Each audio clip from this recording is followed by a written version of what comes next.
Everybody hear me in the back? Yeah? I think I did Organic 2 in this class. Did anybody take Organic 3? Oh, okay, no way. You guys are way smarter than I am.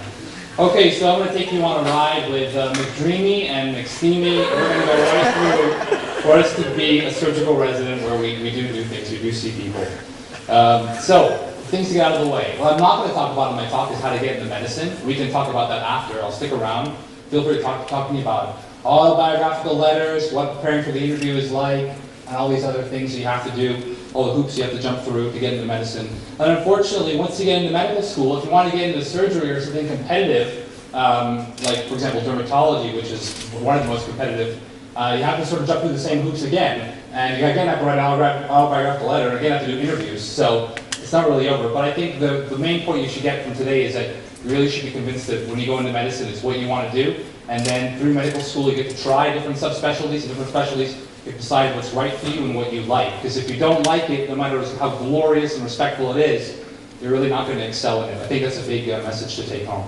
So about me, I'm a Med-P, just like my previous colleague. I graduated in 2008. I'm in orthopedic surgery, and that's a 5-year program. I'm actually taking to pursue a master's in experimental surgery. And that's basically do some research, learn how to do some proper surgical research. As it says down here, I didn't actually know I was going to be a surgeon when I got into medical school. I actually didn't want to be a surgeon. I thought surgeons were sort of these vulgar, bloodlusting like figures who weren't really nice to people. And so, and just were basically told what to do. The cardiologist said, look, this guy's got a bad valve, you got to fix it. Or the gastroenterologist said, this guy's got colon cancer, you got to fix it. And the surgeon just sort of did it. This was my premature idea. And as a journey I'm going to take you on, I'll show you it's a bit more than that.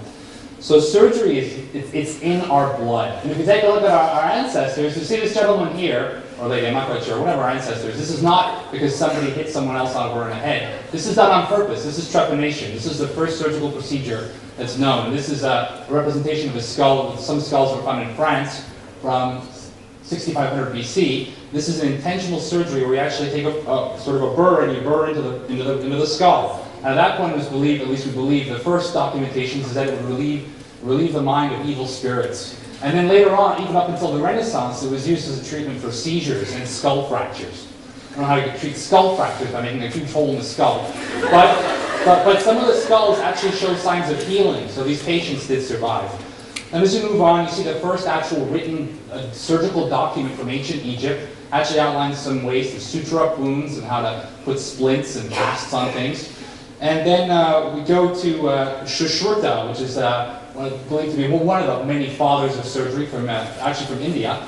And he wrote a huge text comprising all these different sort of surgical techniques, including amputations, and how the patient survive, how to drain wounds, things like that. So already our ancestors are very smart. And then when we went to the medieval period, surgeons sort of collaborated with barbers. And barbers cut the hair, and surgeons pretty much cut everything else. And so we sort of got together while the doctors with their alchemy and their potions went and did what they did. We sort of got together. And actually, if you take a look right there, you'll see that's the barber pole.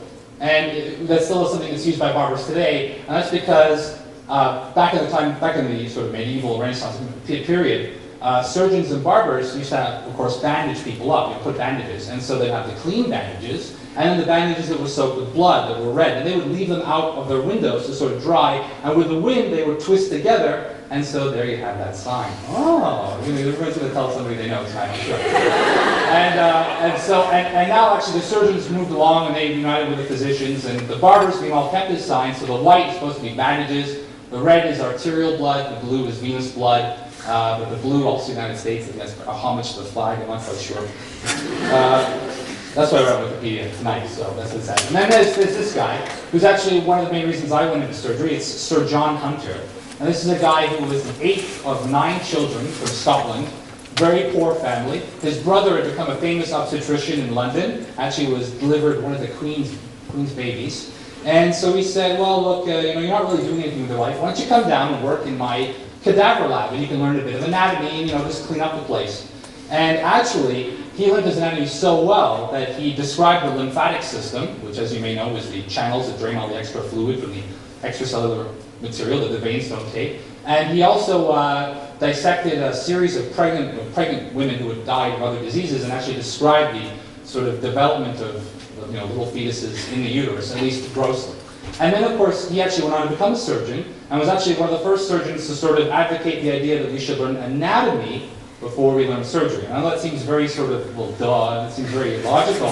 But actually, back then in those times, surgeons, it was an apprenticeship. So if your teacher said cut there, it didn't really matter what was under there, you just cut it. And if the patient bled out, well, the patient just bled out, and that's how it was. And that's why people didn't really like doing surgeries back then. But then as we go along, you'll see the introduction of Dr. Seuss's profession. He knows this painting. This is sort of the discovery of anesthesia in ether. This is the first time where they sort of used this gentleman here is holding this little sort of bottle. I sort of think of it like chloroform. You basically put some on a handkerchief, put it over the lady's mouth, and she went down. And then this picture is hanging in Harvard Medical School, so if some of you get into that, you can see the real thing. And then as we move on, just to go back, you'll actually see they're all wearing their nice coats, you know, they have no gloves, and everything's very, very carefree. But nowadays, you can't walk in here without a really mean person in scrubs telling you to get changed and completely dress yourself up so, you know, almost like you're in uniform before you can even touch the patient. So as you can see, we've come a long way, and surgery's really evolved. So why choose surgery? This is a nice quote that's in the beginning, it's on the front page of the surgery book that they recommend at McGill. In the operating room, we can save more lives, cure more cancer, restore more function, and relieve more suffering than anywhere else in the hospital. So this is a sort of grossly obnoxious and inaccurate statement, and I can say intensive care, emergency room, and paramedics certainly do more to save lives. At least they keep patients alive so we can put things back together. The oncologists, the radiation oncologists, melt away tumors with drugs and radiation. Well, we do help with the function, and the anesthesiologists are great with the suffering. But the nice thing about surgery is that you can sort of do all of these things. And so you can really help patients in many, many different ways. Sure, you can be instrumental in saving their lives, and you can restore their functions and make them go back to work, which is sort of kind of what I do. So why did I choose surgery? Because you intervene, and you intervene in the most sort of intimate way. A patient comes in for a problem, you're not going to think about it, you're not going to administer a medication and wait 2 or 3 weeks for the inflammation to go down. The nice thing about our profession is it really is just like Andrew's profession, it's sort of instant gratification. So I'm an orthopedic surgeon, bone broke, knee fixed, simple as that. And you intervene very quickly. This is why I excelled in my psychiatry rotation, but I really didn't like the idea of having to counsel a patient for a very long time.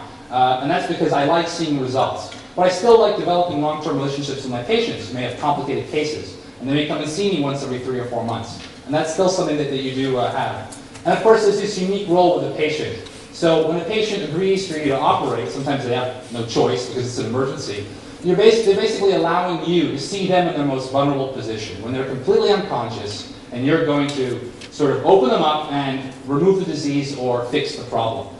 And then, of course, you spend all these years learning all this pathology, anatomy, and physiology, and it all sort of comes together when you're there with a knife, because you have to think about all the different structures that you're cutting, where they're going to be, and how you can sort of put things back together again. So it's a nice way, and you find yourself constantly going back to the textbooks to relearn where does this tendon insert here, how does the aortic valve open. So it's very nice. And of course, it's technically challenging. It's 5 years for a reason. When you go in there, even as a medical student, your hands are shaking. You don't even know how to tie a knot. And then by the time you're out of the 5th year, you really feel like you can handle anything that walks in through the door. Again, you work in a team environment. So there is one-on-one time with the attending surgeon. But as a surgery team, we work as a team. So myself as a junior resident, when a patient comes in with a problem, I'm the first person to go and see the patient. I communicate with my senior resident who has more experience, who can then sort of triage and see, do we need to actually go ahead and operate on this patient? Do we admit this patient? And then they go and speak to the attending surgeon who says, let's do it, let's operate, or let's hold off. And so you really need to have good people skills, not only with your patients, but also with your sort of uptight, very gung-ho colleagues.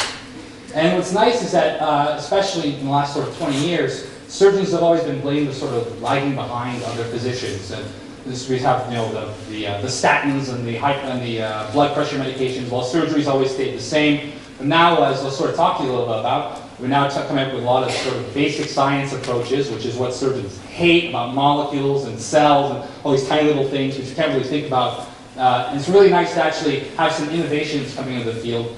And of course, financial remuneration.